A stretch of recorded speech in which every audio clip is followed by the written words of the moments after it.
Oh, I'm actually a little bit hungover from last night. I know, it's the night time, but that's what happens when you're my age. Quite puffed from running up the stairs. Fuck. I know there's only one. But, you know, I still like to party a little bit. You know, I'm not in my 20s anymore. I'm 45. And I do like to party. I still like to drop it like it's hot. I still can drop it like it's hot. I can drop it like it's hot. But by the time I bend down to pick it up again, that shit has gone cold, to be fair. What you don't know about me is I have another job. For the last 15 years, I've actually been practising barista. Some people say that a little bit differently. Some people say barista. But it's part of the reason I drink so much. It's all right. You're quite young. How old are you? 22. Oh, get out.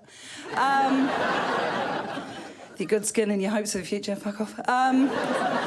Well done. That's great. 22. That's good. Would you call yourself a feminist? Yep. Yeah. Probably rule number one of being a feminist is no baby talking, to be fair. I don't want to punch you in the throat, but I might. No, I used to be a feminist. I did when I was in my 20s, growing up in Christchurch. I was quite a feminist, you know. People would wolf whistle and I'd be like, shut up, you rapist! You know, now I'm like, yeah. I was in Henderson, because that's how I roll, the other day. Or Henderson, let's be honest. And it's great. Oh, go to the dairy for pie and a stabbing. It's lovely. But anyway, whatever. Anyway, and I was there, and actually I walked past a building site and someone wolf whistled, right? And instead of being offended, I was like, still go, yeah. Oh, I dropped my purse. Oh. Sorry, that's frightening, isn't it? It's like, you didn't pay to see that. It's like, I know, it's like something big and black is coming to mug you, but... no, that's great. And 22, is this your boyfriend? No, flatmate. Well, we all know how that works in our 20s. Is this your room? Thought it was mine.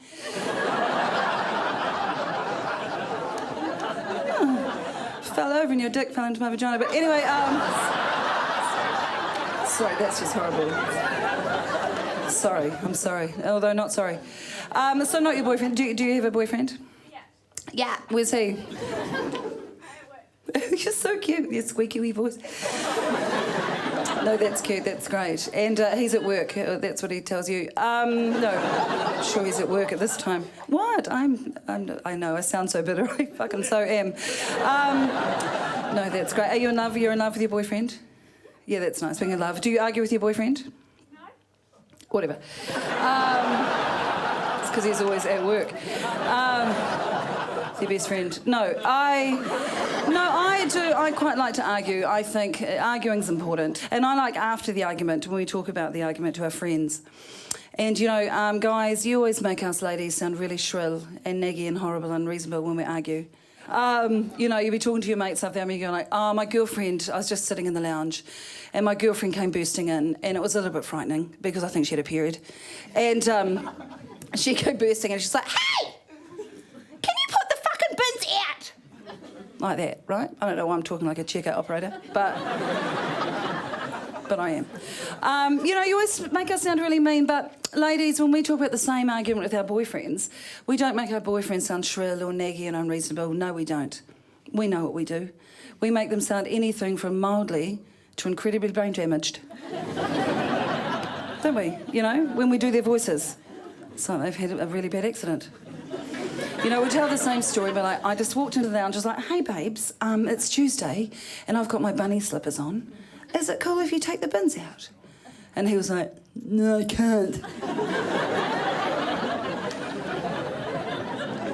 I'm playing PlayStation.